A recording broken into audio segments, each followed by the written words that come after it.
you can actually measure LDL directly.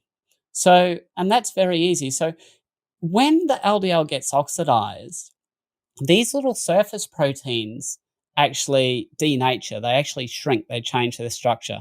So if you damage an LDL particle, there's a tiny, tiny fractional shrinkage of it. And this is what we call small dense LDL. I'm sure you've heard the term. Now,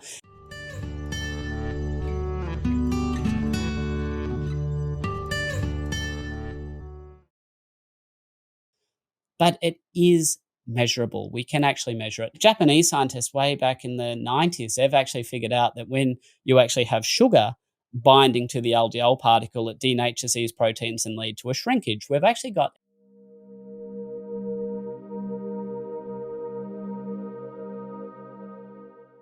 evidence that glycation damage, as well as oxidation damage, leads to small, dense LDL. Now, we can put a sample of your LDL into a gel, and we can either centrifuge it, so spin it down, or we can apply a current through it, so-called lipid electrophoresis. And both of those measures reliably separate out the LDL based on the density, the size of it.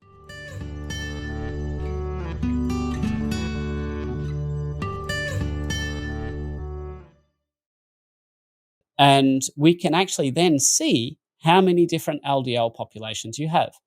Normally, you should only have one smooth peak, and that's basically healthy LDL, physiological LDL. That's not going to harm you, not in 100 years. That's good LDL. But if you start having it damaged, then you'll see more peaks. So the first step is you'll get a second peak.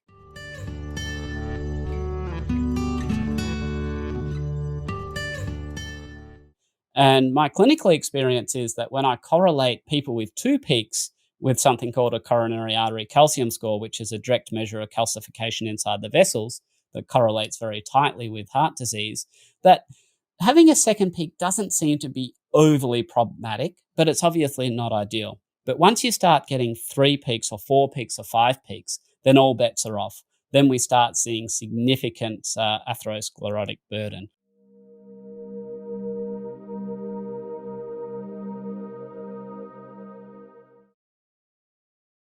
If we have a look at triglyceride and HDL, though, we know there's this association with oxidative stress. And we've got very reliable associational data. It's not as good as directly measuring it, but we can infer with a high degree of reliability whether somebody has good or bad LDL simply by having a look at the ratio.